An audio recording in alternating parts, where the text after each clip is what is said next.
cerita keagungan Tuhan. Fellowship Yogyakarta 16 Juni 2024 saya akan memberitakan rahasia firman kepada saudara yang saya beri tema pemimpin kegerakan kitab Wahyu adalah tokoh yang hidup. Saudara mungkin punya semacam idola, hamba Tuhan idola, tetapi mungkin hamba Tuhan itu sudah meninggal. Saudara, mungkin hamba Tuhan tersebut memang dahsyat, dipakai Tuhan luar biasa. Tetapi saudaraku, yang menjadi pemimpin dari kegerakan kitab Wahyu itu adalah hamba Tuhan yang dirinya sendiri hidup dan mampu membawa jemaat itu mengatasi berbagai macam kesulitan yang terjadi di dalam hidup ini. Baik kesulitan yang terjadi karena sakit penyakit, kita harus menang, saudaraku. Kesulitan yang terjadi karena ekonomi dan berbagai macam kesulitan yang ada di akhir zaman, saudaraku. Jadi pemimpin kegerakan kitab Wahyu itu adalah tokoh yang hidup, karena dia harus membawa jemaat itu hidup. Saudaraku, bukan berarti hamba Tuhan yang sudah meninggal itu tidak baik loh, saudaraku. Mereka baik, mereka kudus. Tetapi khusus untuk pemimpin kegerakan kitab Wahyu itu adalah tokoh atau hamba Tuhan yang hidup, karena dia harus memberi contoh bagaimana mengatasi sakit penyakit, bagaimana mengatasi kesulitan ekonomi, bagaimana menang mengatasi berbagai macam malapetaka di akhir zaman, bencana-bencana di akhir zaman. Saudara, kitab Wahyu merupakan arahan terakhir dari kekristenan. Jadi di belakang kitab Wahyu nggak ada kitab lain lagi ya, saudaraku. Kalau di belakangnya ada kitab lain lagi, ya itu tentunya bukan hal yang kita imani. Jadi kitab Wahyu itu merupakan bagian terakhir dari Alkitab kita yang isinya adalah mengarahkan kekristenan akhir zaman itu akan dibawa kemana. Bahwa kekristenan akhir zaman ini harus membawa jemaat itu hidup sampai Tuhan Yesus Kristus datang. Ini misi berat. Kemudian selain itu, saudaraku, sebagai orang Kristen yang hidup di akhir zaman, yang sudah memperoleh kemurahan Injil, kita itu diberi amanat oleh Tuhan untuk menjangkau kembali Israel, supaya Israel itu bertobat dan menerima Tuhan Yesus. Saudara, komunitas Israel itu kurang lebih 9 juta orang. Yang terima Tuhan Yesus 70.000 orang. Persentasenya kecil sekali, saudaraku. Nah, di dalam kegerakan yang akan kita adakan, yang akan kita lalui lewat kegerakan Buddha Putih, saudaraku, lewat kegerakan kitab Wahyu, kita akan menjangkau bangsa Israel itu. Dan ketika saya berdoa, ya Tuhan, saya ini hamba Tuhan sederhana, terlahir dari tempat yang sederhana seperti ini, tetapi Engkau memberikan satu tanggung jawab untuk menjangkau Israel kekasih-Mu. Betapa beratnya ini, saudaraku. Orang-orang terdahulu yang hebat-hebat, yang cukup kaya, tetapi memang dahulu belum masanya, saudaraku. Oleh karena itu, kegerakan ini memang saat ini harus kita kerjakan. Saudara melihat tanda-tanda dunia dari mulai adanya kemarin wabah COVID dan lain sebagainya, resesi dunia dan lain sebagainya. Kemudian di tahun-tahun mendatang ini kita akan menapaki tahun-tahun yang tidak mudah. Saudara, jadi kitab Wahyu ini merupakan arah terakhir dari kekristenan yang bertujuan mempersiapkan jemaat-jemaat menjadi yang saya sebut sebagai generasi pemenang abadi. Jadi generasi pemenang abadi. Itu orang-orang yang bisa oleh karena kemurahan Tuhan menunjukkan bahwa dia itu hidup sampai Tuhan Yesus Kristus datang. Ini perjuangan berat, saudaraku. Makanya saudara, di dalam jemaat kegerakan Kitab Wahyu, saudara harus hati-hati di dalam memanage badan saudara, mengelola badan saudara, menggunakan badan saudara. Ketika saudara makan juga harus hati-hati. Jangan mentang-mentang rezeki sedang banyak, kemudian makannya nggak terkontrol, daging-daging, kolesterol, dan lain sebagainya. Saudaraku, kita harus hati-hati, karena justru kadang pencobaan yang bisa merusak tubuh kita itu terjadi manakala kita kurang hati-hati. Di jalan juga hati-hati. Jangan mentang-mentang mobilnya pas baru enak, kemudian ngebut kencang minta ampun 150 terus di jalan, saudaraku. Wah, jangan ya, saudaraku. Saya kalau ke Jakarta pelayanan kemana itu saya selalu minta yang bagian setir itu supaya jangan lebih 100 ya, di cruise control di 100 saja. Saya selalu bilang gitu supaya bisa istirahat di jalan itu, karena nanti di sana juga pelayanan. Kalau saya nggak bisa istirahat, rem gas gitu, malah deg-degan saya, saudaraku. Jadi kita harus berhati-hati dalam berbagai hal. Jadi saudaraku, Kitab Wahyu merupakan arahan terakhir dari kekristenan yang mempersiapkan jemaat-jemaat menjadi generasi pemenang abadi. Generasi pemenang abadi itu akan digapai, akan dicapai melalui dua hal, yaitu melalui orang-orang yang harpaso. Harpaso itu apa, saudaraku? Orang-orang yang dibawa langsung kepada Allah dan ke tahtanya. Wahyu 12 ayat yang kelima. Ini yang oleh para pendahulu belum pernah dibukakan.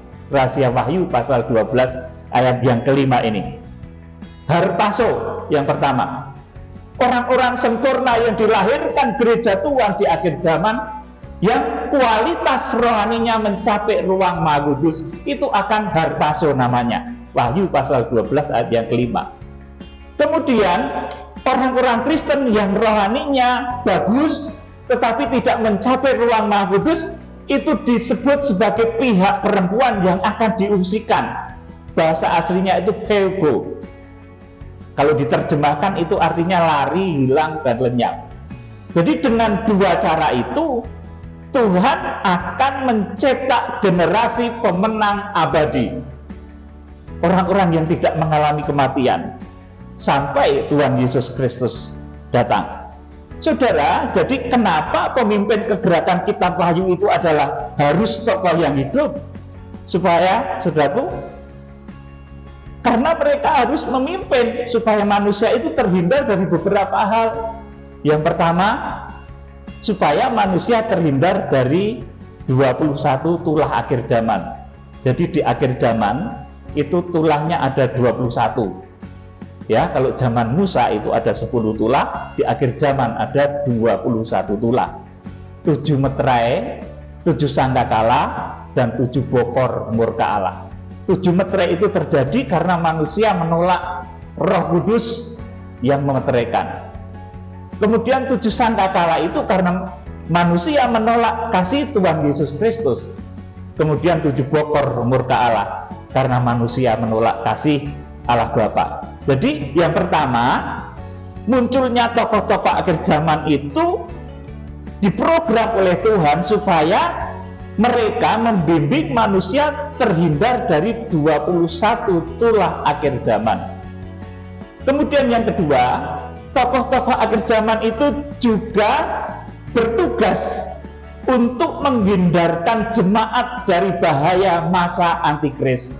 Ini penting, saudaraku. Sebab orang-orang Kristen yang kadar rohaninya itu tidak mencapai ukuran yang ditetapkan oleh Tuhan sesuai dengan Wahyu pasal yang ke-11 ayat 1 dan 2. Kalau saudara membaca di sana, itu Tuhan melakukan pengukuran terhadap kualitas iman di akhir zaman, di mana orang-orang yang rohaninya tidak mencapai kualitas tertentu, tidak menjadi bait suci Allah, maka orang-orang Kristen itu akan tertinggal di masa antikris. Nah, munculnya 7 tokoh, munculnya tokoh akhir zaman itu supaya membimbing jemaat terhindar dari bahaya masa antikris, supaya rohani jemaat bertumbuh, jangan berkutat di pelataran melulu.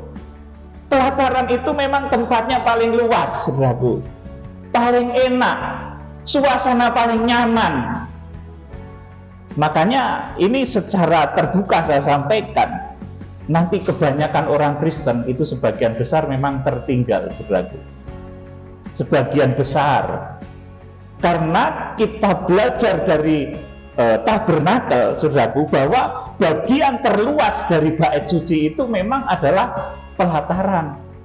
Kemudian yang kedua, ruang kudus, itu orang-orang yang diungsikan, itu sudah selamat, saudaraku, lepas dari bahaya antikris. Kemudian yang ketiga yang lebih sedikit lagi itu orang yang harpaso, Wahyu 12 ayat yang kelima. Saudaraku, jadi tokoh-tokoh akhir zaman kenapa harus hidup? Karena dia harus melepaskan jemaat dari bahaya masa antikris, dan dia harus jadi contoh. Sudah, kemudian yang ketiga, tokoh-tokoh akhir zaman itu mereka harus tokoh yang hidup, bukan hamba Tuhan yang sudah meninggal meskipun orang ngetop, ya saudaraku. Memang hamba-hamba Tuhan, orang-orang kudus itu ada orang-orang ngetop yang sampai saat ini digandrungi, bahkan cenderung kayak diberhalakan gitu. Saudaraku, nah ini nggak boleh, ya saudara, nggak boleh. Jadi pemimpin kegerakan Kitab Wahyu itu harus tokoh yang hidup, karena dia harus membawa jemaat terhindar dari kematian tubuh. Saudara, ini penting banget, saudaraku. Suatu peristiwa massal yang hanya terjadi satu kali di akhir zaman. Massal, kalau yang tidak massal sudah terjadi beberapa kali. Henokh itu juga diangkat, saudaraku, tidak mengalami kematian tubuh. Kemudian Elia juga diangkat, tidak mengalami kematian tubuh. Tetapi terjadinya apa yang seperti dialami oleh Henokh dan Elia secara massal itu hanya terjadi satu kali di akhir zaman, saudaraku. Dan itu lewat bimbingan bintang-bintang Tuhan. Itu lewat bimbingan hamba-hamba Tuhan yang dipakai oleh Tuhan, yang di dalam Kitab Wahyu pasal 1 ayat 16 mereka disebut ketujuh bintang yang digenggam di tangan kanan Allah. Mereka itulah nanti yang menjadi pelaksana dari penghukuman 7 meterai, 7 sangkakala, dan 7 bokor murka Allah, seperti Musa. Jadi hamba Tuhan tuh nggak harus cerita berkat terus, saudaraku. Kadang memang ada waktunya untuk menghukum, saudaraku. Ada waktunya untuk memberkati, tetapi ada waktunya untuk mencurahkan tulah. Ini yang harus dipahami. Nah, dari kegerakan yang muncul dari tempat ini, saudaraku, kita akan melihat betapa nanti kalau kegerakan ini dimulai, saudaraku, nanti akan terjadi banyak hal yang begitu dahsyat. Jadi hamba-hamba Tuhan di akhir zaman kenapa harus hidup? Karena harus memimpin jemaat lepas dari kematian tubuh, suatu peristiwa yang dahsyat yang dahulu pernah diriwayatkan. Orang yang tidak mengalami kematian itu ada Henokh, bisa dibaca di dalam Ibrani 11 ayat yang kelima. Kemudian juga Kejadian pasal 5 ayat 23 sampai 24, dan juga Elia itu diangkat, ya. Elia itu nggak mati. Elia diangkat, dibawa ke surga dengan kereta berapi. Bisa dibaca di dalam 2 Raja-Raja 2 ayat 11 sampai 13. Sebagai ayat yang pertama kita akan membaca Ibrani 11 ayat yang kelima. Ini pernyataan bahwa Henokh itu nggak mati. Jadi Henokh nggak mati. Ibrani 11 ayat yang kelima dibaca. Karena iman, Henokh terangkat supaya ia tidak mengalami kematian, dan ia tidak ditemukan karena Allah telah mengangkatnya. Terus? Sebab sebelum ia terangkat, ia memperoleh kesaksian bahwa ia berkenan kepada Allah. Amin. Karena iman, Henokh terangkat supaya ia tidak mengalami kematian. Henokh nggak mati. Saudara, Tuhan itu begitu dahsyat. bisa membuat orang nggak mati seperti Henokh. Apalagi cuma ngatasi masalah saudara, masalah hutang, saudaraku, masalah ekonomi, masalah kesehatan, masalah jantung yang mungkin sedikit gangguan, saudaraku. Jangan sedikit-sedikit cemas kalau menghadapi penyakit itu, saudaraku. Percaya dengan kekuatan Tuhan. Jangan boyo sakit sedikit langsung curiga. Jangan-jangan ginjalmu kena, saudaraku. Ngomong gitu terus malah kena akhirnya, saudaraku. Ada cengkring-cengkring di dada dikit, jangan-jangan ini problem di dalam jantung. Dirasa-rasa nih terus akhirnya malah kena. Karena seperti apa tertulis di dalam firman Tuhan, bahwa apa yang aku takutkan itu yang menghampiri. Saudaraku, jadi saudara, kalau tubuhmu ingin dibangun menjadi bait suci Allah, supaya saudara nanti tidak mengalami kematian tubuh, saudara bisa harpaso atau minimal diungsikan, saudara harus belajar. Saudaraku, Tuhan itu dahsyat. Mengatasi sakit penyakitmu itu ringan, saudaraku. Organ tubuhmu itu yang bikin Tuhan, yang bisa sembuhkan juga Tuhan. Kalau saudara punya hutang, itu Tuhan juga bisa melunasinya. Nah, jangan kemudian nanti datang pada saya, Pak Pendeta minta duit. Ya tidak, nanti saya jawabnya kayak Petrus, emas dan perak tidak ada padaku, tapi apa yang ada kuberi padamu, kuasa Tuhan Yesus.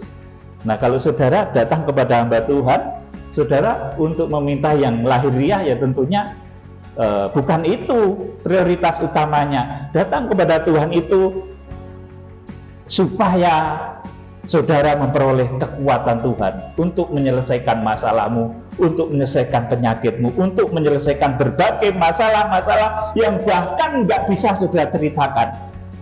Ada masalah itu yang tidak bisa diceritakan, saudaraku, yang tahu diri sendiri, kelemahan tubuhmu sendiri, itu ada, saudaraku. Dan untuk itu, saudaraku, Tuhan itu sanggup menjadi penolong saudara. Ini Ibrani pasal 11 ayat yang kelima. Jadi Henokh itu terangkat dan tidak mengalami kematian. Jadi ada orang yang nggak mati saja bisa, apalagi saudara cuma sakit. Saudaraku, sakit disembuhkan oleh Tuhan. Kita akan baca juga Kejadian 5 23-24. Kejadian 5 23-24. Jadi Henokh mencapai umur 365 tahun dan tidak hidup bergaul dengan Allah. Lalu ia tidak ada lagi sebab ia telah diangkat oleh Allah. Amin. Jadi syarat untuk diangkat, syarat untuk harpaso atau minimal theogo diungsikan itu harus bergaul dengan Allah. Bergaul itu artinya dekat dengan Tuhan, ya saudaraku. Jangan berbuat dosa, jangan menggunakan anggota tubuh ini untuk perbuatan dosa. Bergaul. Kalau saudara bergaul tentunya dekat. Teman sepergaulan itu artinya teman yang dekat sekali. Saudara, Henokh ini bergaul dengan Allah. Lalu ia tidak ada lagi sebab ia telah diangkat. Jadi sekali lagi, Tuhan itu bisa membuat orang tidak mati. Ini perkara yang sulit. Apalagi mengatasi masalah-masalahmu, masalah penyakit di tubuhmu, masalah ekonomimu, masalah patah hati, saudaraku, kehilangan semangat. Itu mudah bagi Tuhan, saudaraku. Tuhan menjadikan orang nggak mati aja bisa. Henokh bisa, Elia bisa, nanti di akhir zaman lewat kegerakan kitab Wahyu kita akan menuju ke sana lagi. Saudara, jadi dahulu pengangkatan itu terjadi secara individu, Henokh kemudian Elia, tetapi di akhir zaman akan terjadi secara massal ketika Wahyu 12 ayat 5 itu digenapi, dan ketika Wahyu 19 ayat 6 sampai 9 digenapi. Untuk mencapai sasaran itu di akhir zaman, Tuhan akan mengutus para hambanya, para utusannya. Dalam bahasa kitab Wahyu disebut sebagai angelos. Hamba-hambanya yang dipegang dalam tangan kanannya yang tidak mati juga. Saudara, ini di dalam pergumulan kita semua. Saya sebagai hamba Tuhan juga bergumul ke sana, saudaraku. Sebab kalau saya menyampaikan kegerakan kitab Wahyu, saya berdoa memohon kemurahan Tuhan supaya saya diberi kekuatan untuk melakukan hal ini. Dan tiap kali ada penyakit, ya Tuhan, itu oleh kemurahan Tuhan, bukan karena saya itu hebat. Saudaraku, Tuhan bisa sembuhkan. Jadi untuk mencapai sasaran supaya manusia itu bisa diangkat hidup sampai Tuhan Yesus Kristus datang, maka Tuhan mengutus para utusan atau angelos yang disebut sebagai bintang-bintang yang digenggam di tangan kanan Tuhan Yesus Kristus di Wahyu pasal 1 ayat yang ke-16. Dahulu juga sudah dinubuatkan di dalam Daniel pasal 12. Orang-orang bijak, orang-orang yang memberi petunjuk itu seperti apa? Kita akan membaca, saudaraku, Daniel pasal 12 ayat 2 sampai 4 ini nubuatannya. Nanti terjadinya di akhir zaman ketika Tuhan mengutus hamba-hambanya yang laksana ketujuh bintang itu. Daniel 12 ayat 2 sampai 4 dibaca. Dan banyak dari antara orang-orang yang telah tidur di dalam tepi tanah akan bangun, sebagian untuk mendapatkan hidup yang kekal, sebagian untuk mengalami kehinaan dan pengalian yang kekal. Ayat 3 perhatikan baik-baik. Dan orang-orang bijaksana akan bercahaya seperti cahaya cakrawala, dan yang telah menuntun banyak orang kepada kebenaran seperti bintang-bintang, tetap untuk selama-lamanya. Tetap untuk selama-lamanya. Kenapa, saudaraku, yang bintang-bintang ini tetap? Karena ini nantinya menunjuk kepada bintangnya Tuhan Yesus yang digenggam di tangan kanan Tuhan Yesus di Wahyu pasal 1 ayat 16. Ini adalah hamba-hamba Tuhan yang berkelas bintang. Hamba Tuhan yang berkelas bintang itu gimana tuh, saudaraku? Bolak-balik sudah saya terangkan. Hamba Tuhan yang bisa menjadi petunjuk di kala dunia gelap. Hamba Tuhan yang bisa menjadi petunjuk untuk ribuan orang. Saudara, kalau melihat bintang itu, orang Jogja melihat, orang Solo melihat, orang Surabaya melihat, orang Medan melihat, orang Amerika pun bahkan melihat. Itu hamba Tuhan yang kelasnya bintang. Saudaraku, seperti itu. Jadi, saudaraku, orang-orang yang bisa menjadi petunjuk, menuntun banyak orang kepada kebenaran, itu seperti bintang-bintang, tetap untuk selamanya. Jadi, saudara, di akhir zaman Tuhan akan mengorbit hamba-hamba Tuhan yang kelasnya itu bintang. Dia menjadi petunjuk bagi banyak orang untuk arah kesempurnaan. Tidak hanya berkat saja, saudaraku. Orang kaya tetapi kalau tidak punya Tuhan itu takut sekali kalau sakit, saudaraku. Kalau apalagi sakitnya berat gitu, takut minta ampun, saudaraku. Punya uang tapi nggak punya Tuhan, itu betapa takutnya ketika sakit. Saudara, jadi hamba-hamba Tuhan di akhir zaman itu laksana bintang yang tetap untuk selama-lamanya. Hamba-hamba Tuhan yang dipakai dalam kegerakan kitab Wahyu, mereka disebut sebagai 7 bintang. Bahkan, saudaraku, Daniel pun yang dahulu menerima wahyu tentang akhir zaman, Daniel itu harus mati dan dibangkitkan di akhir zaman. Daniel 12 ayat yang ke-4. Tetapi engkau, Daniel, sembunyikanlah segala firman itu dan meteraikanlah kitab itu sampai pada akhir zaman. Banyak orang akan menyelidikinya dan pengetahuan akan bertambah. Amin. Jadi ini Daniel itu ternyata disuruh memeteraikan. Jadi Daniel itu termasuk orang yang meninggal dan dibangkitkan saat sangkakala terakhir nantinya. Coba dibaca Daniel 12 ayat 13. Tetapi engkau pergilah sampai tiba akhir zaman, dan engkau akan beristirahat dan akan bangkit untuk mendapat bagianmu pada kesudahan zaman. Amin. Saudaraku, jadi Daniel itu termasuk orang yang meninggal dan dibangkitkan saat sangkakala terakhir. Orang-orang lain pun demikian, saudaraku, hamba-hamba Tuhan yang lain yang meninggal di dalam kebenaran, di dalam kekudusan, mereka termasuk orang-orang yang menanti-nanti kedatangan Tuhan Yesus Kristus Mereka termasuk orang-orang yang menanti-nanti untuk dibangkitkan. Jadi kebangkitan itu seperti berulang saya sampaikan, itu tertib di akhir zaman, tidak bangkit sendiri-sendiri. Nanti menakutkan kalau seperti itu, saudaraku. Ya, jadi meskipun ini Daniel, orang yang menerima wahyu tetapi dia meninggal dunia, maka dia, saudaraku, dia harus menunggu hari kebangkitan. Daniel nggak bisa bangkit sendiri sebelum hari yang ditentukan itu. Saudara yang dikasihi Tuhan, munculnya bintang-bintang penuntun yang dikatakan di dalam kitab Daniel itu sebagai orang-orang yang kekal selamanya, yang ditulis dalam kitab Daniel pasal 12 ayat 3. Ini adalah kemudian disebut di dalam Wahyu pasal 1 ayat 16 sampai ke 20. Jadi munculnya hamba-hamba Tuhan yang hidup, yang harus memberi contoh bahwa dia itu hidup karena memimpin jemaat yang harus hidup sampai Tuhan Yesus Kristus datang.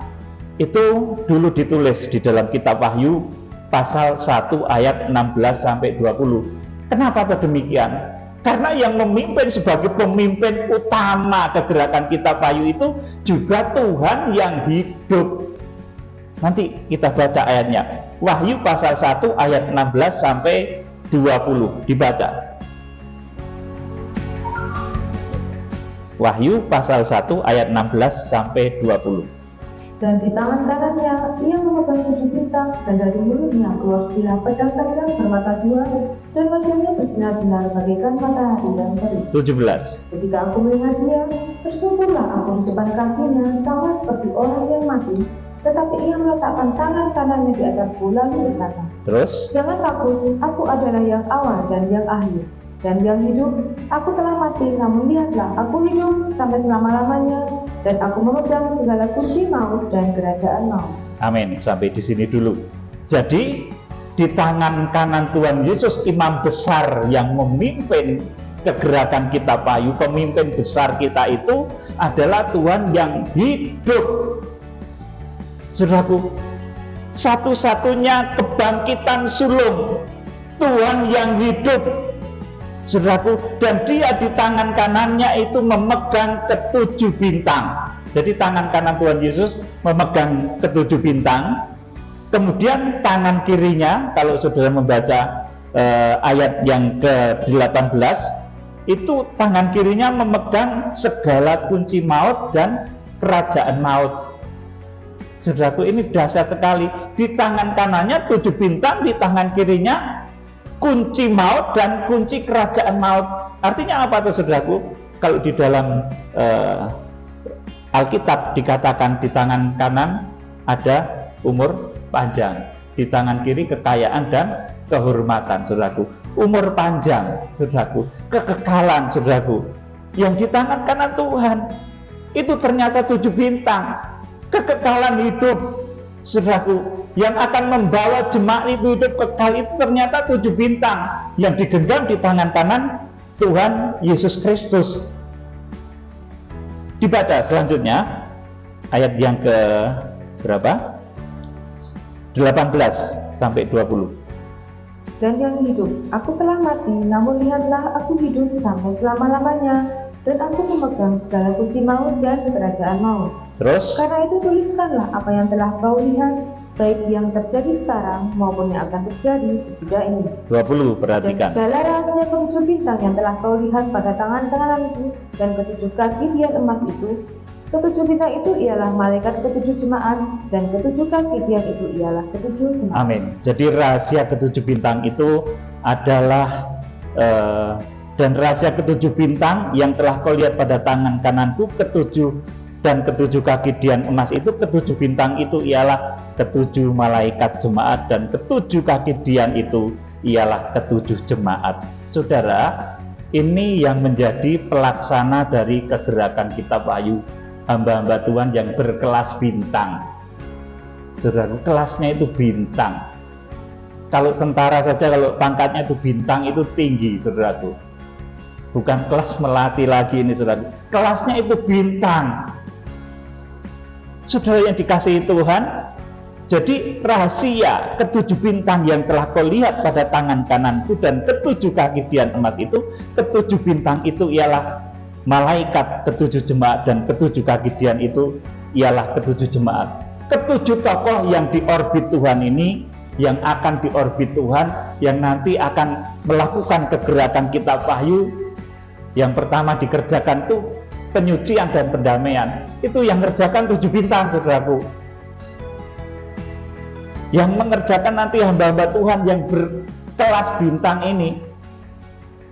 Saudara, ini sesuatu yang luar biasa. Jadi ketujuh bintang ini disebut juga sebagai angelos. Mereka itu malaikat ketujuh jemaat, dan ketujuh kaki dian itu ialah ketujuh jemaat. Dan jemaat yang mengikutinya, jadi jemaat yang mendengarkan hamba Tuhan yang kalibernya itu bintang, saudaraku, jemaatnya akan terdidik menjadi jemaat yang karakternya tujuh kaki dian emas. Sudah tahu kaki dian emas itu dibuat dari emas seberat 1 talenta atau 34 kilogram dan ditempa. Saudaraku, artinya jemaat yang dididik, jemaat yang dibentuk oleh ketujuh tokoh ini adalah jemaat-jemaat tempaan yang luar biasa. Saudaraku, makanya kita harus mulai belajar. Dan ketujuh bintang ini juga merupakan kunci kalau orang ingin memahami kitab Wahyu. Kitab Wahyu itu tidak akan bisa dibuka rahasianya kalau orang nggak tahu tentang ketujuh bintang. Nggak bisa.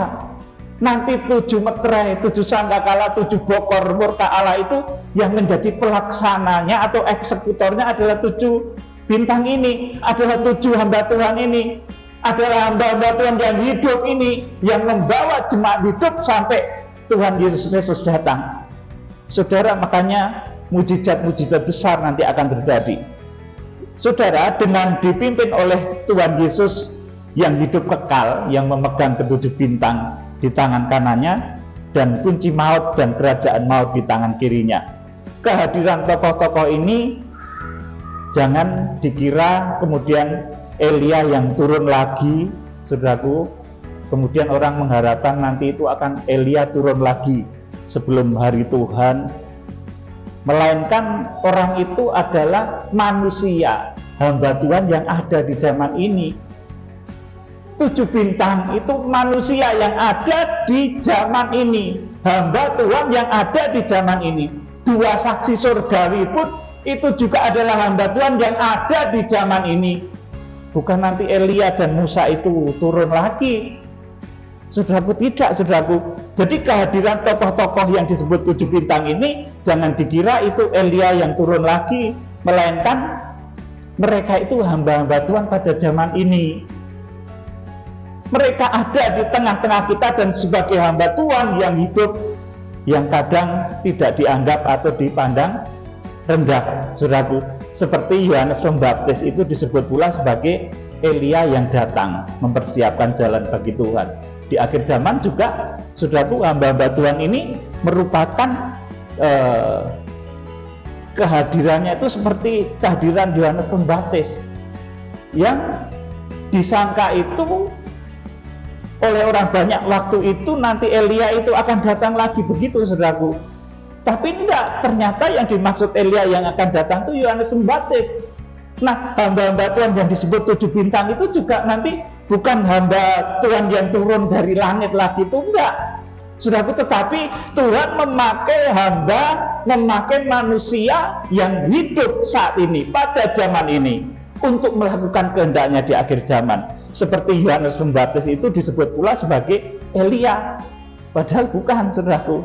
Tetapi dia berjalan di dalam kuasa rohnya Elia. Jadi seperti Yohanes Pembaptis disebut pula sebagai Elia yang datang mempersiapkan jalan bagi Tuhan.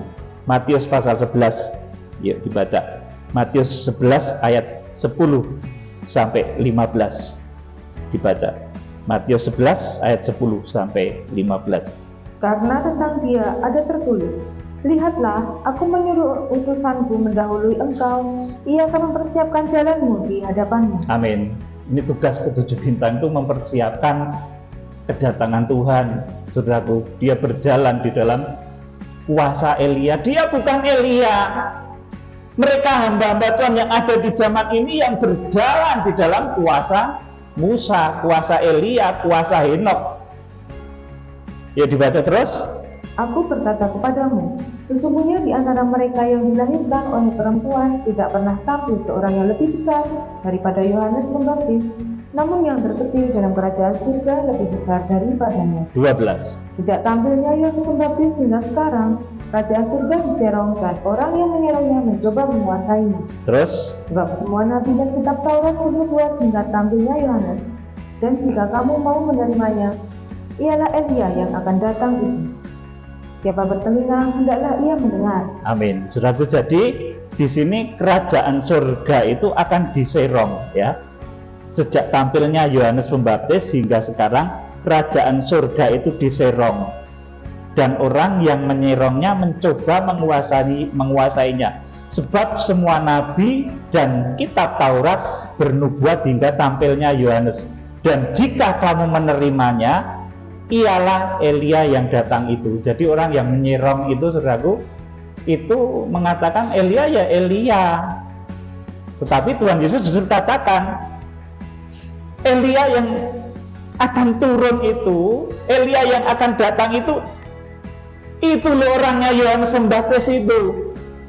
Artinya apa, saudaraku? Tuhan itu menggunakan hamba Tuhan yang hidup pada zaman ini.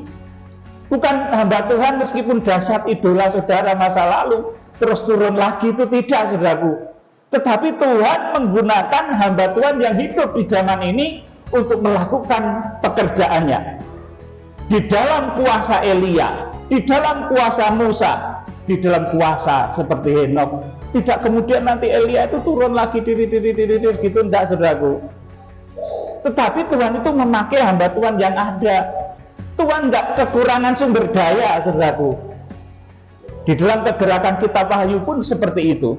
Jadi, saudaraku, kita akan dibimbing oleh hamba Tuhan yang hidup, yang diutus dan mendapat petunjuk dari Tuhan yang hidup juga. Ini yang harus kita ketahui. Jadi hamba Tuhan itu mendapat petunjuk dari Tuhan yang hidup, bukan dari arwah, ya. Kadang ada yang mencari petunjuk dari arwah, datang ke kuburan-kuburan, bersemedi supaya bertemu dengan arwah, ya. Saudara, jadi perhatikan baik-baik.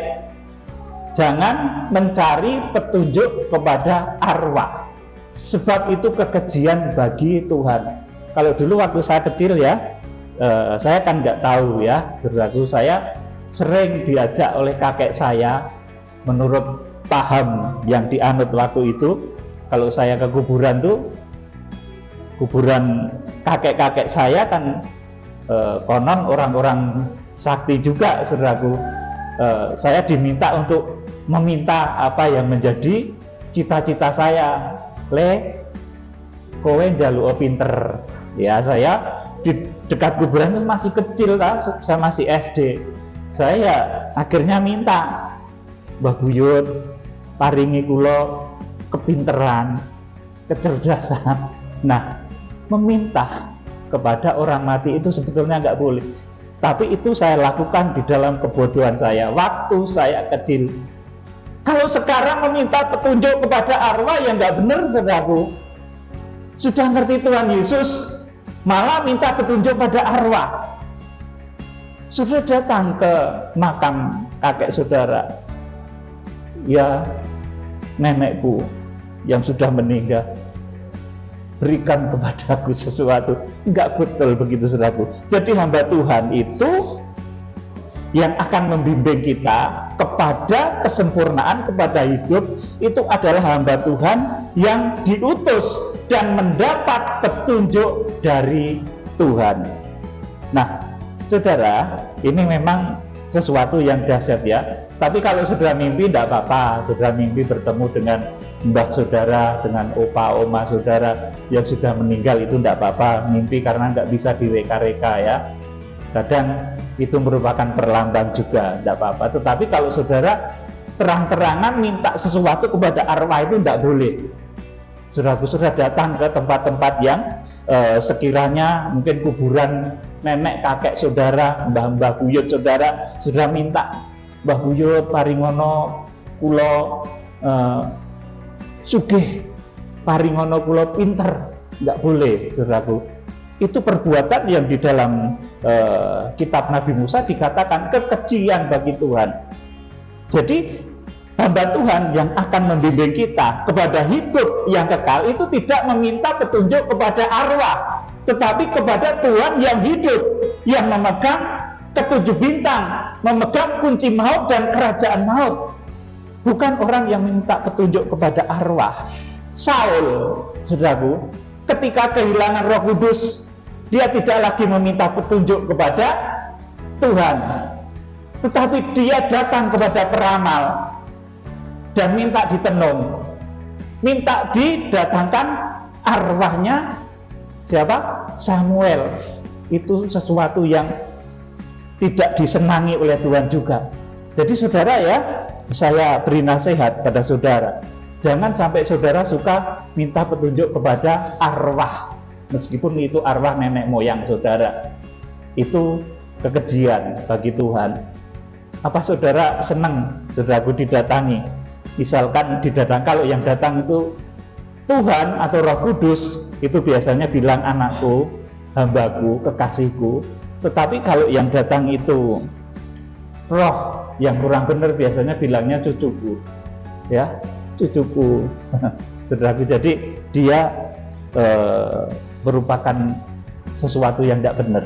Saudara yang dikasihi Tuhan, kembali berbicara mengenai kitab Wahyu, ya, saya akan jelaskan supaya saudara ngerti juga. Kitab Wahyu itu pelaksananya memang berasal dari pusat komando surgawi yang tersusun di dalam kitab Wahyu pasal yang keempat. Itu pusat komando kitab Wahyu. Itu di Wahyu pasal 4 ayat 1 sampai selesai. Bait suci surgawi itu pusat komando kegerakan kitab Wahyu. Di sana ada siapa saja? Di antaranya di sana ada Tuhan Yesus. Kemudian ada 24 tua-tua dan 24 takhta. Kemudian ada juga 4 makhluk. Kemudian ada juga 7 obor yang menyala dan seterusnya. Bisa saudara baca di dalam kitab Wahyu pasal 4. Dan saudara saya kasih tahu juga ya, 24 takhta itu merupakan kedudukan dari 24 rasul, 12 rasul hujan awal, itu murid-murid Tuhan Yesus, dan 12 rasul hujan akhir. Yang 12 rasul hujan awal ini semua sudah meninggal, saudaraku, murid-murid Yesus. Tetapi yang 12 rasul hujan akhir ini masih ada yang hidup. Meskipun saya nggak bisa sebut itu namanya siapa, asalnya dari kota mana, dari Solo atau dari Jakarta, saudaraku, saya nggak mau sebut seperti itu. Tapi 12 rasul hujan akhir ini masih ada, saudaraku. Jadi memang anggota di dalam pusat komando kegerakan kitab Wahyu itu memang ada juga orang-orang yang sudah meninggal dunia, 24 takhta. Itu kan ada murid-murid Tuhan Yesus, 12 rasul hujan awal, kemudian 12 rasul hujan akhir. Ini ada yang sudah meninggal, ada yang masih hidup, saya nggak bisa sebutkan namanya. Ya, saudaraku, 24 takhta, 24 tua-tua itu menunjuk kepada 24 rasul, 12 rasul kegerakan hujan awal, dan 12 rasul kegerakan hujan akhir. Sebagian besar dari mereka memang sudah meninggal, dan ada beberapa rasul Kristus yang belum meninggal saat ini, yaitu rasul kegerakan hujan akhir. Itu masih ada beberapa yang belum meninggal, saudaraku. Nah, dalam berbagai sesi di dalam kitab Wahyu, ya, sudah membaca Wahyu pasal 5, kemudian masih ada beberapa ayat lagi. Memang 24 tua-tua itu sering berbicara juga ya dari dalam bait suci. Artinya memberi petunjuk, misalkan Wahyu pasal 5 ayat yang kelima. Ini bukan petunjuk arwah kalau ini ya saudaraku, tapi Wahyu Yohanes. Wahyu 5 ayat 5. Lalu berkatalah seorang dari tua-tua itu kepadaku, Terus? jangan engkau menangis. Sesungguhnya singa dari suku Yehuda, yaitu tunas Daud, telah menang, sehingga ia dapat membuka gulungan kitab itu dan membuka ketujuh meterainya. Amin. Jadi lalu berkatalah seorang dari tua-tua itu kepadaku. Nah, seorang dari tua-tua ini adalah salah satu dari ke-24 rasul tadi, saudaraku. Dan ini yang nulis Rasul Yohanes. Sebetulnya Rasul Yohanes itu tahu ini yang ngomong itu siapa gitu, tahu, tapi nggak ditulis, saudaraku, karena kawannya sendiri, saudaraku. Jadi lalu berkatalah seorang dari tua-tua itu kepadaku, seorang dari tua-tua, salah satu dari tua-tua yang ada di Wahyu pasal yang ke-4, saudaraku. Jadi ini Wahyu Yohanes. Jadi kadang juga, saudaraku, selain dari 24 rasul itu di dalam kitab Wahyu yang memerintah, ada juga 4 makhluk di dalam bait suci itu yang memerintah kegerakan Buddha putih, Buddha merah, Buddha hitam, Buddha kelabu. Itu yang memerintah adalah keempat makhluk. Makhluk pertama, penampilan Tuhan Yesus sebagai Raja, Injilnya Injil Matius, itu disebut sebagai makhluk pertama di dalam Wahyu pasal 4 ayat yang ke-7, itu memerintahkan kegerakan Buddha putih. Kemudian makhluk kedua yang seperti anak lembu, itu penampilan Tuhan Yesus sebagai hamba, itu memerintahkan kegerakan Buddha merah. Kemudian makhluk ketiga yang tampil dalam seperti rupa manusia, itu memerintahkan kegerakan Buddha hitam. Dan makhluk yang keempat yang seperti burung nasar yang sedang terbang, itu memerintahkan meluncurnya kuda kelabu. Saudara, jadi kuda-kuda dan penunggangnya itu juga adalah mereka, hamba-hamba Tuhan. Ini bukan antikris, saudaraku. Kita selidik, kita telusur, kita berdoa, saudara mohon hikmat, saudara mohon wahyu kepada Tuhan, saudara tetap akan diberi petunjuk bahwa 4 penunggang kuda ini bukan kuasa kegelapan. Ini satu kegerakan di akhir zaman yang datangnya perintah itu berasal dari dalam bait suci, dari 4 makhluk, dari penampilan Tuhan Yesus sebagai Raja, hamba, anak manusia, dan anak Allah. Jadi memang ada hubungan makrifat yang memang bisa terjadi antara pelaksana kegerakan kitab Wahyu yang hidup, hamba-hamba Tuhan yang hidup tadi, dan mereka yang berada di imamat rajani. Wahyu pasal 4 ayat 1-11 itu memang bisa ada hubungan, bisa melalui mimpi, bisa melalui penglihatan juga. Namun meskipun demikian, terlebih utama adalah kalau seseorang itu menerima petunjuk dari Tuhan, dan jangan sampai terjebak kepada meminta petunjuk kepada arwah dan tukang tenung. Saudaraku, Imamat 19 ayat 31. Imamat 19 ayat 31. Imamat 19:31 dibacakan. Janganlah kamu berpaling kepada arwah atau kepada roh-roh peramal. Janganlah kamu mencari mereka, dan dengan demikian menjadi najis karena mereka. Akulah Tuhan Allahmu. Iya, jadi jangan mencari petunjuk kepada arwah, meskipun itu arwah nenek moyang saudara, ya, itu membuat saudara najis. Ulangan pasal 18 sekarang, Ulangan pasal 18 ayat 11 sampai 12. Ulangan 18 ayat 11 sampai 12. Seorang pemantra ataupun seorang yang bertanya kepada arwah atau kepada roh peramal atau yang meminta petunjuk kepada orang-orang mati.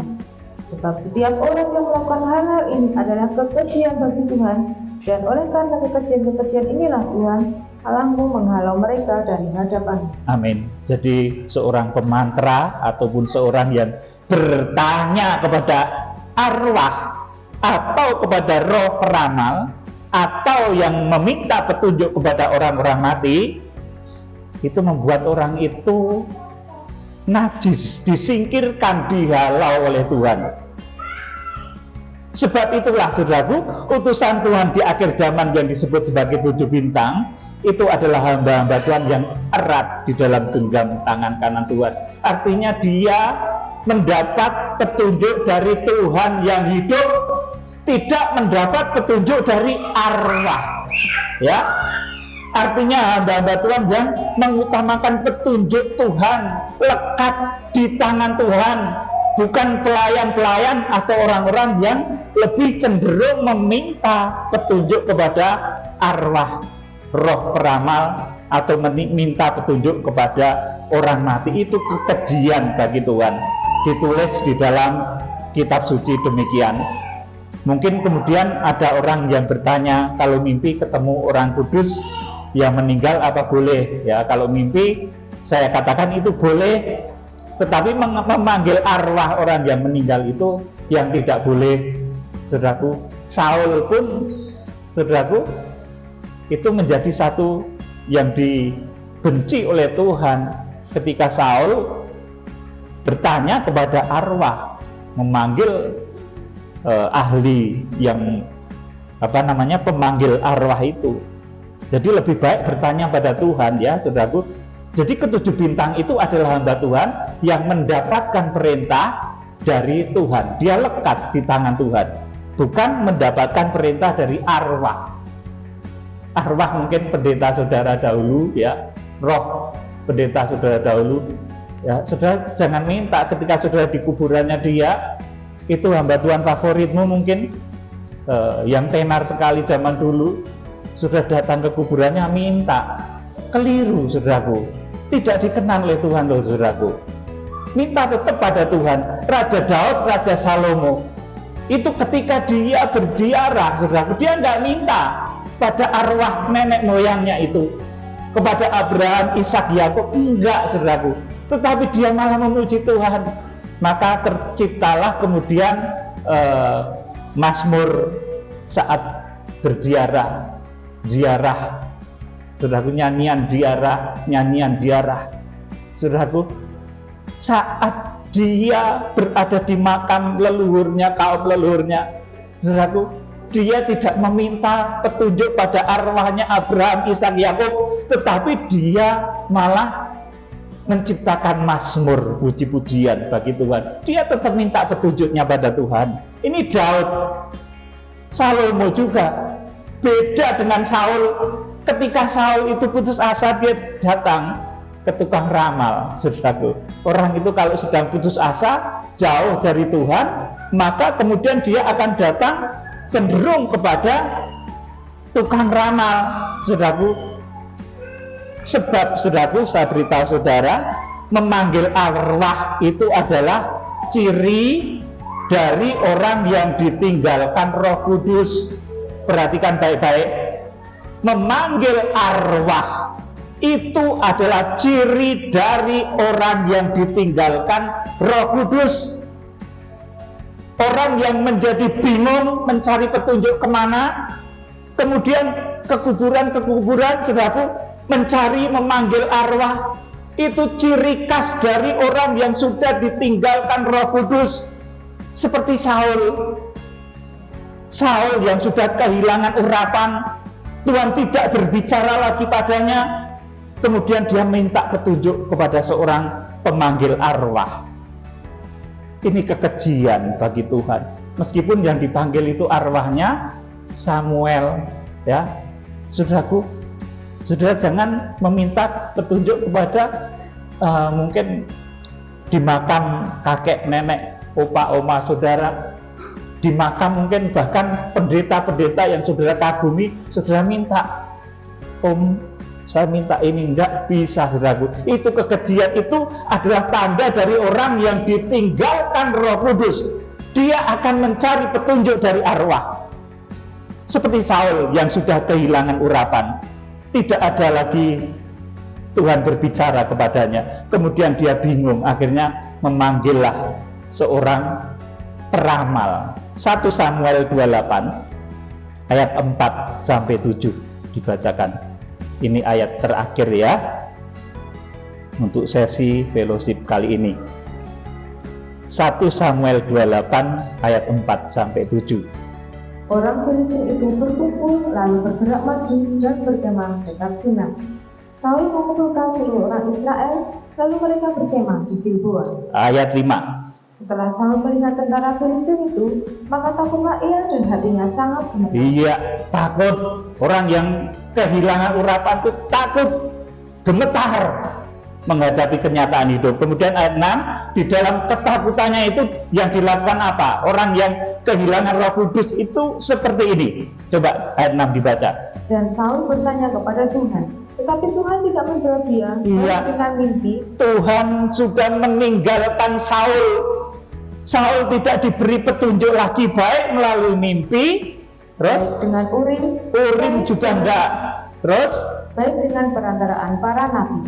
7. Lalu berkatalah Saul kepada para pegawainya, carilah bagiku seorang perempuan yang sanggup memanggil arwah, maka aku hendak pergi kepadanya dan meminta petunjuk kepadanya. Terus Para pegawainya menjawab dia, di Endor ada seorang perempuan yang sanggup memanggil arwah. amin. Saudaraku, jadi ciri dari orang yang sudah kehilangan urapan, kehilangan hak sulung, itu dia kesukaannya adalah, saudaraku, meminta petunjuk kepada arwah. Carilah bagiku seorang perempuan yang sanggup memanggil arwah, maka aku hendak pergi kepadanya dan meminta petunjuk kepadanya. Para pegawainya menjawab, di Endor ada seorang perempuan yang sanggup memanggil arwah. Saudara, jauhi hal ini, kekejian bagi Tuhan. Meskipun arwah dari orang kudus seperti arwah Samuel, Saul akhirnya betul-betul ditolak Tuhan. Beda dengan Daud. Ketika Daud itu, saudaraku, berziarah, saudaraku, dia tidak minta sesuatu pun dari arwah Abraham, Ishak, Yakub, tetapi dia tetap memuji Tuhan, lekat dengan Tuhan, seperti laksana bintang-bintang tadi, saudaraku. Jadi harus lekat kepada Tuhan. Jangan sampai kita itu ketika putus asa, kita lari kepada peramal. Ketika sakit berat, lari kepada yang konon pinter nyembuhin dengan cara-cara goib, saudaraku.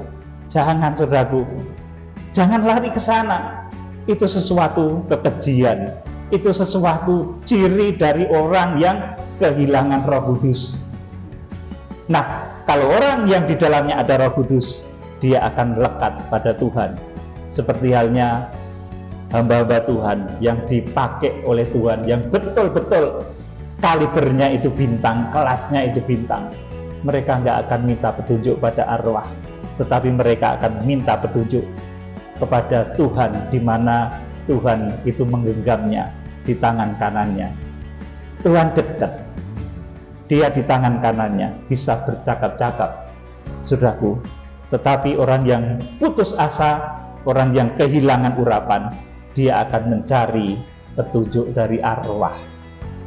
Kiranya dijauhkan dari saudara, dan saudara diberkati di akhir zaman ini mengikuti kegerakan yang dahsyat.